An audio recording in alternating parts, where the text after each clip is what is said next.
very soft.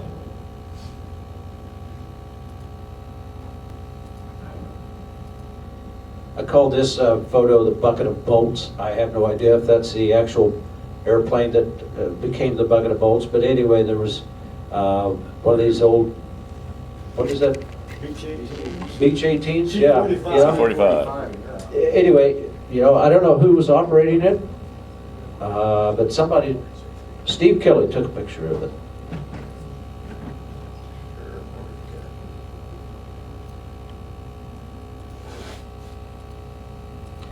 There's a picture of some booze at a place called Canto, and Canto is quite famous.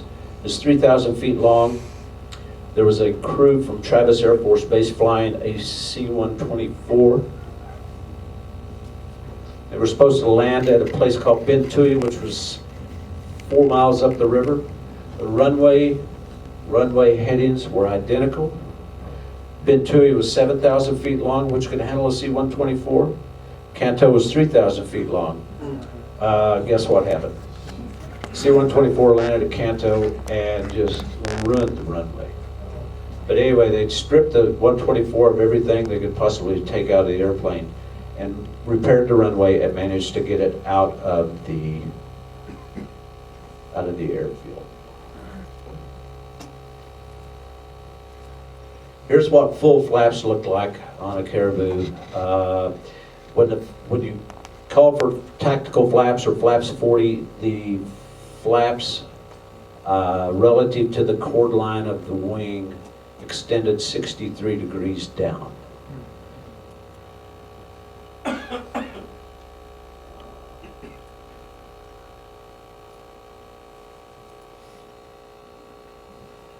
There's a broken Caribou up at a place called Chulai. The airplane was very well constructed. The center wing box area stayed together on every crash that happened. That's how well de Havilland built the airplane. The nose would usually break off, and behind the center wing box area, the rest of the fuselage would break off. But it was quite the airplane. This particular, huh? Yeah, you said right up here where the prop strike line is. You know, if the prop came off, then it would go through the fuselage on this red line here. Anyway, this gives you an idea of the relative size of the airplane. This particular airplane was famous in the Caribou community because it was used at the siege of Dak Siang, where the fire support base was resupplied by air, and over a 3-day period, the Caribou wing, or the Caribou community, I think flew something like 18 to 20 airdrops. This particular airplane had the claim to fame of one of their pilots landing on a Viet Cong that was inside the wire. And so it got this little annotation, got this little painting on the front of the fuselage there that it had killed a Viet Cong.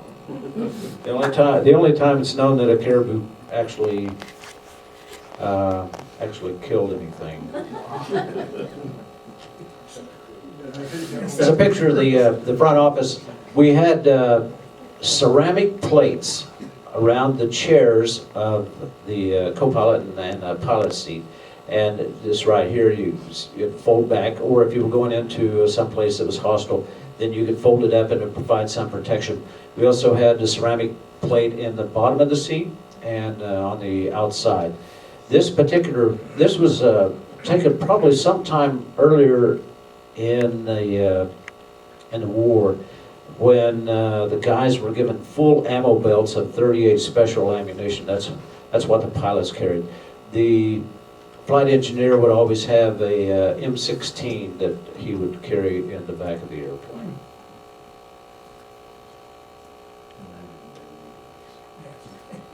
Okay. Here's a Pilatus Porter. I saw one of these actually hover to a standstill over the runway at Bentui one evening, And then he just cut the power and he sat down and taxied off the airplane taxied off the runway right in front of us. He was enjoying showing off. Here's a Santa booth. At Christmas time, we would each squadron would paint up a caribou in this fashion, and that's how we would fly around out in the boonies, looking like a Santa booth. Is what we called ourselves. Here's another.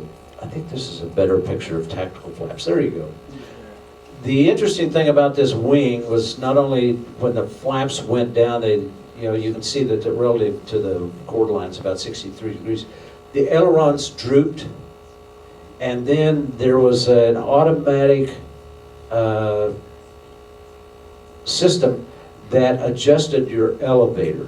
So de Havilland thought of everything to make this airplane as easy to fly as possible. This particular fence right here kept the flow off of the propeller over the inner portion of the wing. Jim, what was the stall speed with full flaps? About 57 knots. I mean, it was an amazing airplane when you stopped and thought about it.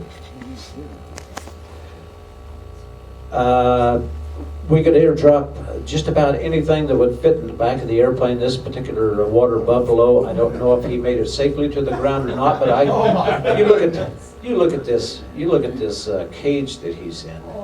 It's made out of 2x4s. He probably weighs, I don't know, 1,500 pounds.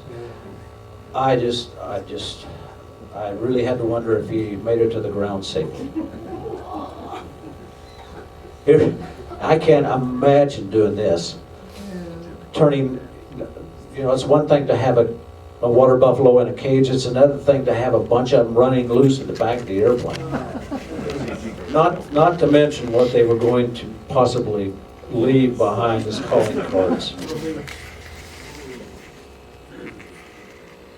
This is an airdrop. I'm not sure that this is probably taken in this particular picture was taken during the siege of Daxiang. I don't know why the red parachute is there unless it had ammo. The other two parachutes might have been food. But anyway, as you can see, well, from the film and then see in this particular picture, those pallets would ride on those rollers and go right out the back of the airplane. And when we had to, I never did any actual airdrops other than continuing certification airdrops. And when we did that, it was always fun to pitch the airplane up and go full power and see how close you could come to the big X that was painted on the ground. This is engines running offload. You can see the guys here at the back of the airplane. Can you see that okay? Is it still? Anyway, Dave is giving me the hook sign here. So one last picture here. This poor crew.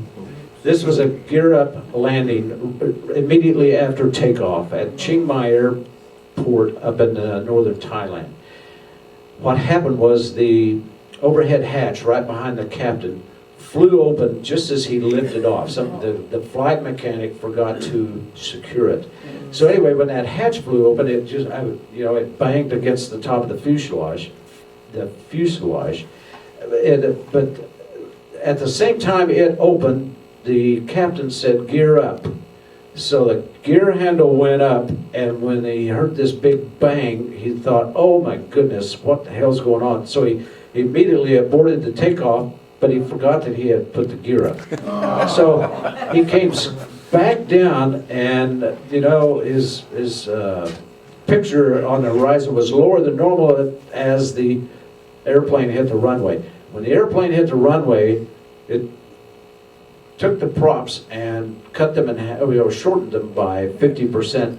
Also broke the engines loose from the mounts inside the engine nacelle. And all that oil right there is from the crankshaft abusing the inside of the engine. So anyway, they skidded, and fortunately Chiang Mai was 10,000 feet long. So anyway, they skidded quite a ways down the runway before they came to a halt, and that was the end of that, those particular two engines. Anyway, Dave says we need to eat some lunch.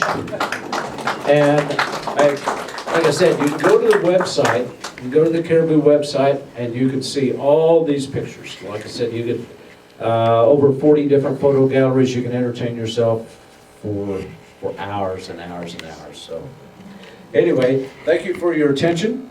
Hope I didn't bore you. Does anybody have any questions? No? You know, that Anything airplane, to add? first look, was really an ugly looking airplane. He started talking about the capabilities. It became a very pretty airplane. It was a beautiful airplane. Yes? Is anybody still flying? Yes, there are still some available. I know I saw one down in Midland about 4 or 5 years ago. Somebody had. De Havilland did a good job when they developed the airplane. They developed not only for the military, but they developed it from a standpoint of selling it worldwide, and they did. Just let me run through these countries right quick, and then Australia, Canada, Cameroon, Costa Rica, Ghana, India, Iran, Kenya, Kuwait, Liberia, Malaysia, Oman, Spain, South Vietnam, Sweden, Tanzania, Thailand, Uganda, United States. North Vietnam now has all the caribous that we left over there. Zambia, what the hell would Zambia need a caribou for? I don't know. And then commercially, Ecuador, Gabon, Indonesia, Malta, Papua New Guinea, Taiwan, and according to the entry on Wikipedia, there are still some caribous flying. Yeah. You know, if I don't know where in the hell they're, what kind of, I don't know if the engines have been modified to use 105 octane gas. I don't know where you, I doubt very seriously if anybody even makes 115, 145 anymore. Like I said, I saw one in Midland several years ago, and it's flying. Yeah. Doing his thing. And there are a number of caribous at the Air Force museums. There's one at Travis, one at Hill, one at the National Museum in Wright Pat, one in Dover, and one down in, well, Dyess, where the school was. Also another one in Atlanta at Warner Robins Air Force Base. So, yeah, it's quite popular. And I don't know how many total units were sold, but they were scattered, scattered all over the world. So, anyway, once again, thanks. If you have any questions, if you go to the website, look at the pictures, and then have any questions about it, then next meeting you can ask me about it, and we'll talk some more. I love to talk about caribous. Thank you, Jim. It's not quite over yet. Just a real quick couple minutes. First of all, Jim, I know you already have one. I know you already have one, but we give these to people who do service to our country and service to our wing, and you've done both. And in case you lose your other one, Okay. we have another one for you. I'll take So- it. No, just drop it in my hand. I'm in the process of, Oh my God, you got the bug, go yeah. wash your hands. Yeah, okay. Anyway, thank you. I'll put this with my other one. Okay, good. Okay. Thank you, Jim. Okay. Any questions for Jim? Okay. Two quick things.